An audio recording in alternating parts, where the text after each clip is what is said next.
March 20, 1975. I always was a tomboy and in some ways fearless. I'm only 6 or so in the photo, but you can see the confidence in my eyes even then.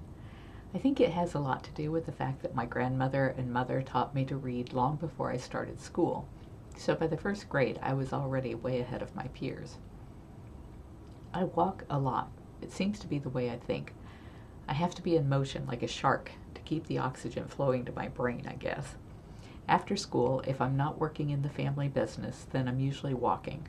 In Odessa, you can walk for miles and never see anyone. I enjoy observing people, so hitchhiking has always been a source of amusement for me, with the added benefit of seeing places I might not otherwise have seen. I usually take Mitska with me when I hike the orange groves and swamps. It's pretty safe in the woods if you're a German Shepherd, and she makes it her business to ensure my safety. Lake Alice was a favorite swimming hole because of its underground caverns. I had a favorite spot with a bit of beach and sun, and yet some very nice oaks near the shore too. The oaks were great for climbing, and I did it a lot, but today Mitska was having a barking fit. I tried changing spots a few times, but she just barked and barked and barked. I figured I'd climb up into the branches to see if I could see whatever was driving her crazy. As I grabbed a limb, while looking down at the dog, it moved in my hand.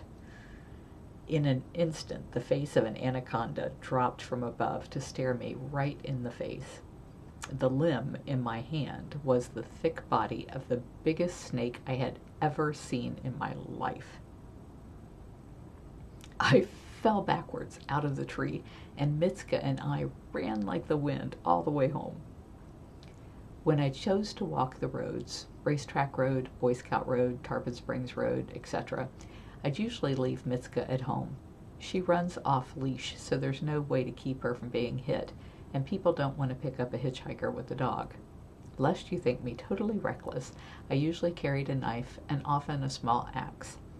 What I found weird is that people will pick up a hitchhiker carrying an axe. I sure wouldn't.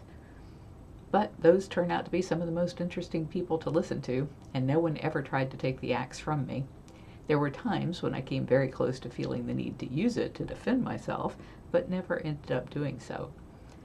I'd begun carrying a weapon after one incident that I did think was going to cost me my life. I never let anyone take me home because I didn't want them to know where I lived. My parents would not have approved, for sure.